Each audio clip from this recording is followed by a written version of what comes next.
Steve. And I'm Corey, and this is Frame Your Neighbor. So today's challenge, what we're gonna do is we're actually be pushing film again. Specifically though, we're actually be pushing black and white Tri-X 400, and we're gonna get a little excessive with it this time. Instead of one stop, we're actually gonna push it 3 stops. So this film's rated for 400 speed. We're gonna actually shoot it at 3200 speed, which is 3 times, which is how you get your 3 stops. I think we're gonna take this downtown to Pittsburgh, yet again. There's some cool buildings, there's some cool architecture, maybe some cool shadows that we can get some stuff in. Yeah, so as we talked about in the previous video, if you haven't watched it, when you push film, one of the biggest things that happens is that you get a lot of contrast. So obviously the more you push it, the more contrast you're gonna get. So we chose to shoot today on a really bright sunny day because we're gonna kind of go for more abstract shots. So things where you have like hard shadows and stuff like that. So that's what we're gonna try to do today. They're gonna look a little bit grainier too. So I've never done this. It's gonna be interesting to pretend 400 is 3200 and try to get, like I said, try to get some abstract shots here. Yeah, I've never done this. I've always shot this as 400, so yep. Maybe I might mess with developing time a little bit more, but that's really it. I've never done this, so it'll be a fun experience. Absolutely. All right, guys, we'll see you. All right, so we're back, guys. It was a very interesting experience. Very interesting, yeah, I don't know how else to explain it. Well, I mean, there were a couple of things that were different between our cameras too. Like you were able to get a better shutter speed. Mine ends at a 500th of a second. So that was part of my issue with this. And it basically, shooting at 3200 basically turned our cameras into point and shoots. Yeah. It basically told us that aperture close as much as possible and shutter speed as fast as possible. So there really wasn't any adjusting. And most of the time, it was still telling me it was going to be overexposed. Which mine, I had some film development issues, but some of mine came out really good and some of them not so much. So it'll be interesting to see what you come up with between these two for sure. Yeah. So like I said, I started focusing entirely different than I usually do when I go out and shoot, and I tried to focus on shadows and patterns and stuff like that, and it was actually way more difficult than I had expected it to be. It was harder to find things I wanted to take pictures of, so eventually I just gave up and started taking photos like I normally do. And the interesting thing was, a lot of the photos that said it was gonna be exposed well were underexposed, and the ones that said it were gonna be overexposed actually exposed fairly well. So I have a little bit of both today. I have some abstract ones and I have some of the normal ones I took. I tried keeping mine to just be good shots. I mean, that was about it for this. So very different, very interesting. I kind of want to do it again, and now that I've gotten a couple rolls in, I might be able to better judge my light meter and things like that, but I'm also having lightly issues on this still, so. I like the results. They're cool. They're very contrasty, as expected. So, all right. Who's going first? Say flip a coin, but I'll just let you go first. Okay. So that's my first one. Oh, all right. I remember you running across the street for that. Yeah, that's a parking garage. Yeah. And I really dig this one. So this is obviously, I'm rotating back and forth, so this is obviously the more abstract one. Yeah, but I like your repeating lines, your pattern with a little bit of nature in on that. That came out really good. I'm actually really happy to see that. It's kind of like in thirds. So you have the dark shadow, you have the bright concrete, and then you have the... One again, that's a midground, foreground, background sort of feel. So I was really happy with how the contrast and lights came out on that one. That's definitely probably one of my favorite ones. Yeah. So you're gonna start off with a banger? Well, all right. I mean, they're all bangers, man. Come on.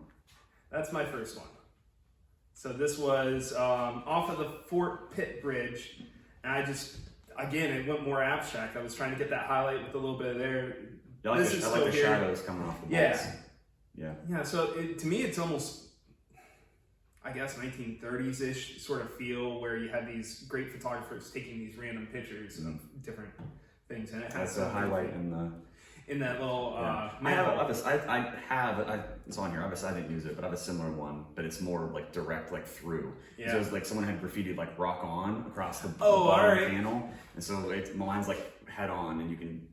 It's still dark, so you really can't see any of the cars going through. But I made sure I was taking pictures of things without the cars going through, especially after last time. Okay. Damn bridge. Here's my next one. All right, I remember you waiting forever to take that. Yeah, and some lady was walking. She was nice enough to hold on. I was like, oh no, go ahead. And then I realized, I was like, oh, she's walking all the way down there, and she's in my shot for like the next like 600 yards. But I even like that contrast, even with all the bridges and everything like that. The shadow lines are really cool. Yeah, I like how the shadow frames the walkway, and then the tops of the pillars are all white. Yeah. Yeah, that came out really good, man. Yeah, I'm happy with that one. Yeah. All right. So this is picture number 2. I had a bunch of benches. I didn't like any of them. I like this one. I like that one. I don't like any of mine. I like the shadow underneath. There was the shadow underneath, and then there was the line work on the actual bench. There's another one that I was a little bit lower, and you can kind of see the arches a little bit more, but I didn't really care for that so much. I probably would try to reshoot this one, but technically speaking, like as far as the way how the contrast and everything came out, I really like this one. This one is almost my better balanced picture, and even the sky wasn't too blown out. Yeah, it's because it was super bright too at that point. Yeah, yeah, I like it. Like I said, I took a bunch of the benches and I didn't like any of them. Yeah.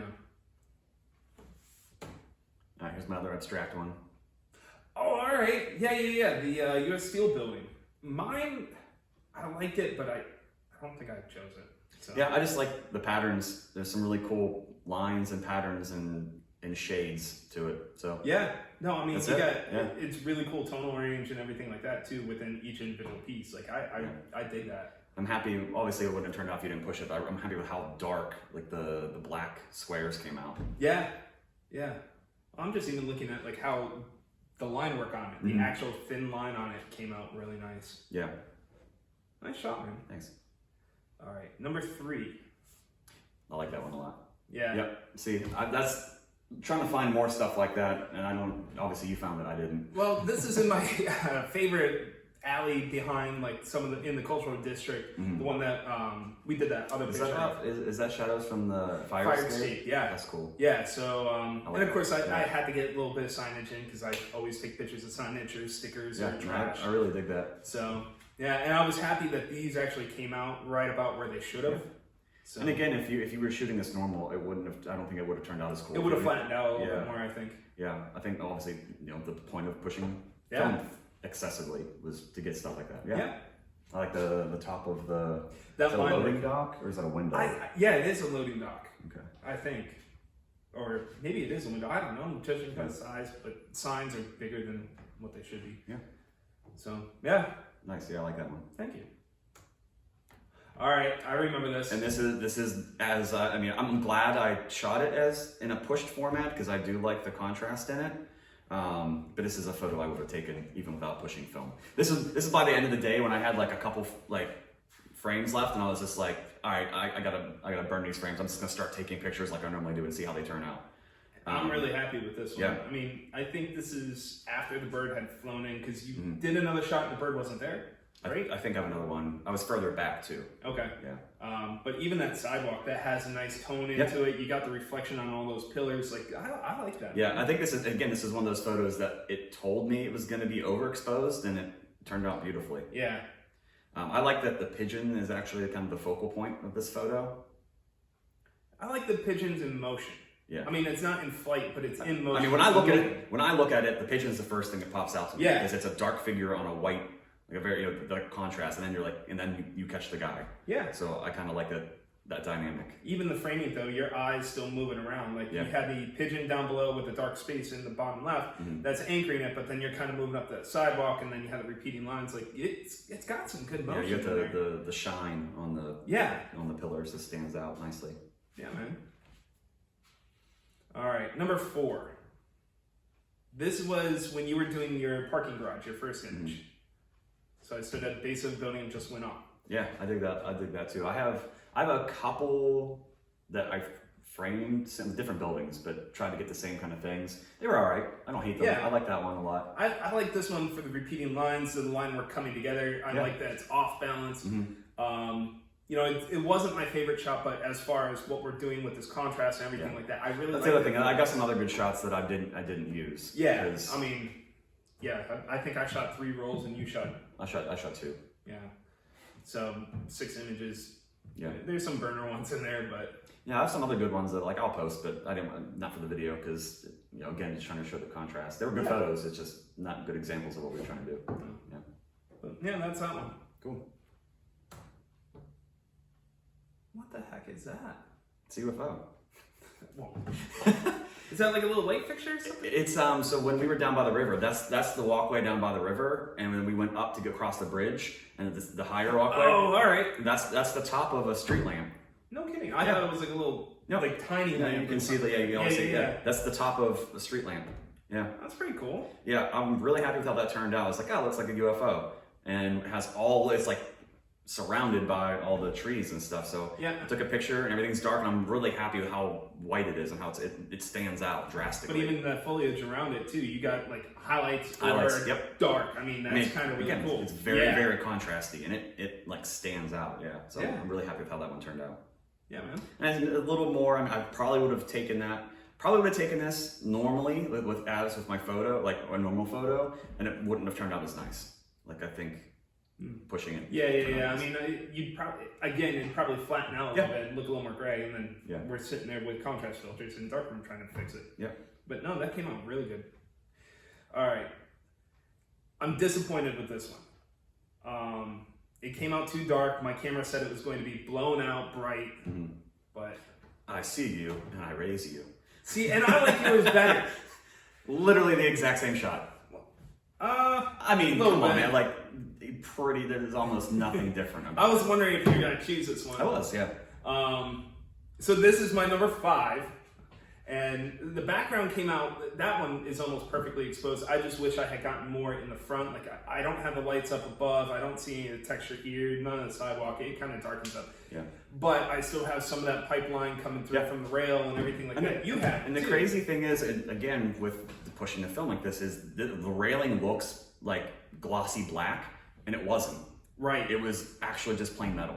So the other thing too is, looking at these, we can see a difference between our lenses. Because I sat down, I got this picture, and then you literally went to exactly where I was. So yeah, I don't remember. What's mine? 58, and yours is 50 or something like that? 58, yeah, mine's 58.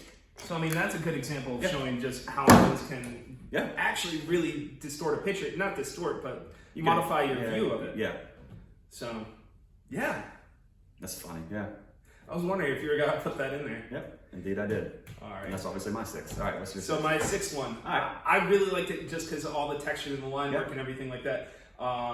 This was actually almost at the very end. Yeah, it was at the very end.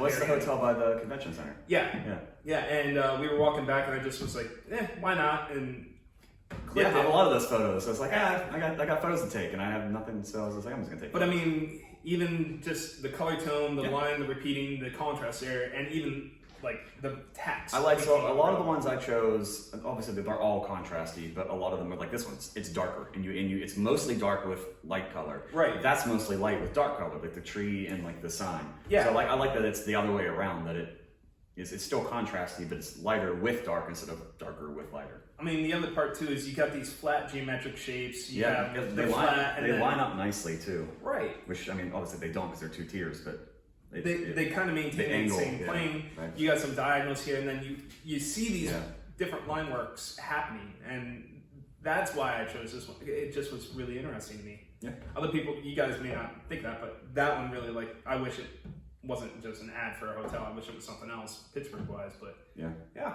I dig it. So, all right, that's our 6. That's our 6. Pay attention to our Instagram because we'll probably post additional ones that we're not doing. Yeah, I'll probably toss a couple ones that I didn't put in the video up. Yeah, but that's pushing film. I kind of would do this again. I would absolutely do this again, especially now that I know that saying it's overexposed is not going to overexpose it. Right, and I may not go to 3200 on mine, at least while I have the SRT 100. If I get a 101, which I have plans for, I might do it more because of the shutter speed, but absolutely, this is something that is really cool, and I wish I had played with a little bit more, especially when I was being graded on this stuff. Mm-hmm. Yeah, I'll definitely do it again, 100%. Now that I know a little bit more, that's not going to turn out crazy. Yeah, we were pretty clueless walking into it. All right, guys. Yeah, like and subscribe, and then pay attention for our next challenges. Yeah, see you in the next one. See you.